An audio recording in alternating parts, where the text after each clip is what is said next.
அதனாலதான் இன்னைக்கு யார் யாரோ வரவன்லாம் புதுசா கட்சி தொடங்குறவெல்லாம் திமுக ஒழியணும் அழியணும் என்ற அந்த நிலையில தான் இன்னைக்கு போயிட்டு இருக்காங்களே தவிர, நான் அவங்களெல்லாம் சொல்றேன், அவங்களெல்லாம் நான் பணிவோடு இந்த நேரத்தில் கேட்டுக்கொள்ள விரும்புகிறேன்.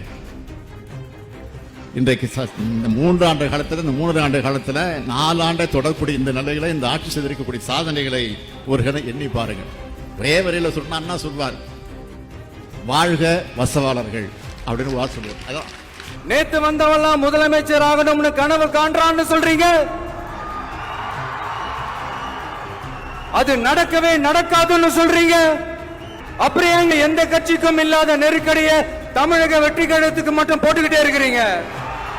அணை போட்டு ஆத்த வேண்டும்னா தடுக்கலாம், காத்த தடுக்க முடியாது.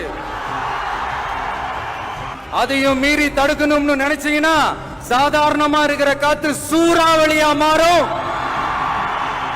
ஏன் சக்தி மிக்க புயலா கூட மாறும்.